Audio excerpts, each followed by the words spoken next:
Welcome back. We've got Sega here, whose E3 lineup includes games like Mad World, Sonic Unleashed, and Samba de Amigo. We're all interested in what's going on. We're here with Tally and the infamous Pear.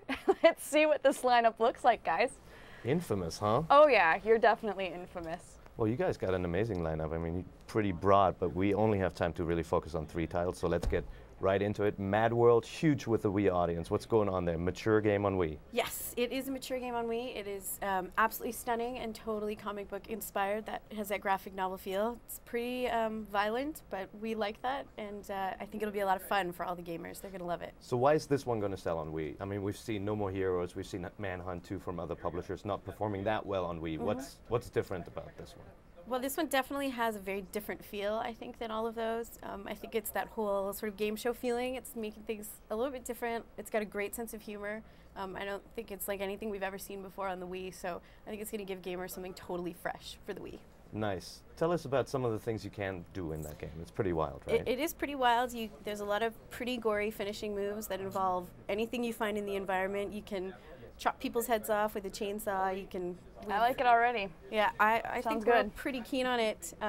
There's just a lot of craziness that goes on. You know, some chainsaw action, some man darts action. So it's okay. Man darts. I saw that. It was a little. I was a little worried about you guys when I saw that. What's happening in man darts? Well, man darts is a mini game, and I want to leave it up to the gamers to play. But I will just say that it's going to truly test their aiming abilities, and it's a real new spin on everyone's favorite pub game.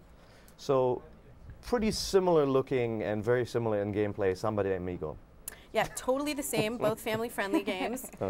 Samba's completely different, but also an amazing, irresistible game based on the classic arcade Dreamcast game that came out a long time ago for all of us who are old, decrepit video gamers.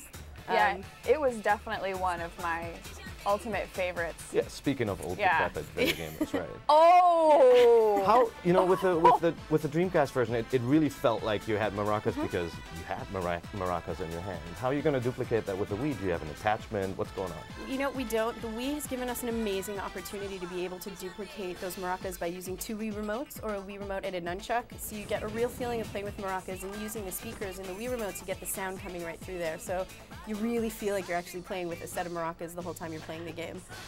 I don't mean to be laughing, but I can totally hear the music through my earpiece, and I'm like sitting here dancing. It's irresistible and addictive, yeah. I've actually been hearing that music for years now in my head. It's a little worrisome. Then you got 2 Sonic games on the show floor as well. We do. But let's talk about Unleashed a little bit. There's a little bit of a controversy going on because you introduced a new character. Yes, Sonic Unleashed definitely puts a new spin on the Sonic series. We're introducing the Werehog. And the Werehog is a very different kind of Sonic who we've never seen before, and essentially he gets transformed over the course of the game.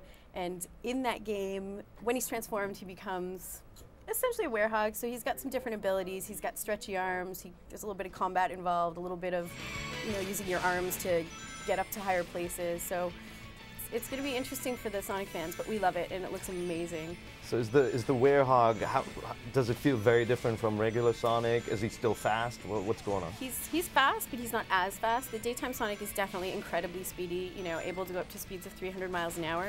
The Werehog's not quite as fast, but he's still got that Sonic speed, and he's still Sonic on the inside. So you definitely have a Sonic feel to him. And Sonic can drift?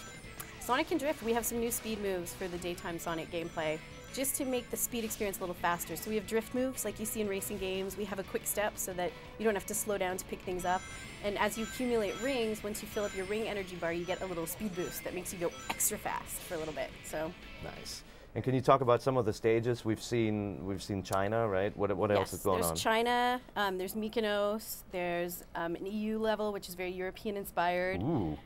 You'll identify with that. There you go. So there's a lot of international feel to the different levels, and we've really tailored each level to capture the spirit of the sort of the area it's been inspired by. So no space or pinball or anything no like space that? and no pinball in this one, no. Everything's relatively Earth related. Yeah, everything's, well, the whole story is sort of about the planet, about the Earth, so we're sort of sticking him to the Earth and making him stay.